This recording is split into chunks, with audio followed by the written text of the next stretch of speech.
واتحكم عليه بالسجن لمدة 6 سنين. بعد ما أيمن اتسجن مراته قررت إنها تتطلق منه، لأن أكيد شخص بالمواصفات دي مستحيل يتصلح حاله، ولأنها كمان كانت عاوزة تربي أولادها تربية سوية وسليمة، وإنها ما بقتش مستحملة أفعاله وجرايمه. وبعد مرور ال6 سنين أيمن خرج من السجن، لكن المرة دي مفيش حد مستنيه من أهله أو معارفه. وقتها عرف إن الكل بعد عنه، عشان كده هو كمان بعد عنهم وعاش في بيت اشتراه من فلوس كان شايلها قبل السجن، والبيت ده بعيد عن الناس كلها وعلى أطراف البلد وسط أراضي زراعية. وبعد ما استقر فيه حاول إنه يرجع لأم أولاده ويقنعها إنه فعلا اتغير. وقتها كانت رافضة الفكرة ومتأكدة إن الحياة ما بينهم مستحيلة، حتى لما طلب منها إنه ياخد الأولاد وهو اللي يربيهم برضه رفضت. وفضل أيمن في محاولات مع طريقته إنه ياخد منها الأولاد، وبعد مرور وقت أخيرا وافقت إنه ياخد مصطفى ويسيب البنتين. ولسبب ما هنعرف في الآخر إن كل اللي حصل وهيحصل كان من خطة القدر.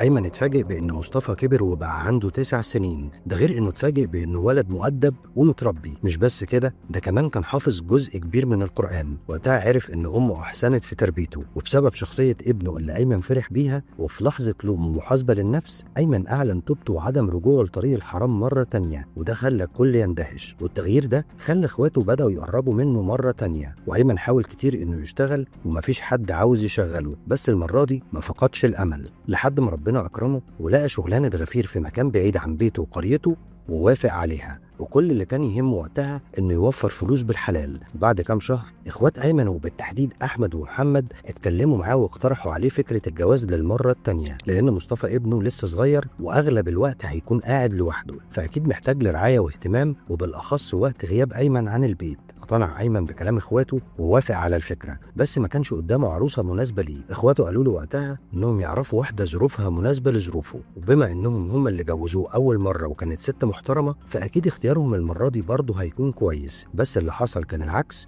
والجوازة دي كانت اخرتها حبل عشماوي.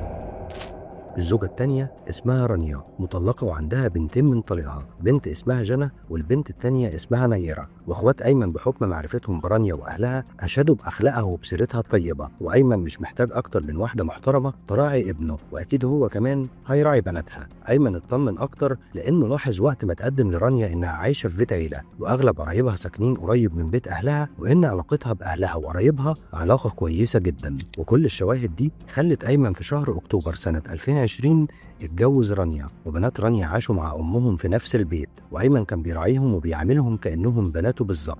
وبعد كام شهر رانيا طلبت من ايمن ان امها واختها رباب وبنت اختها الصغيره مرام يعيشوا معاهم في نفس البيت، وان في دور تاني في البيت ممكن يقعدوا فيه.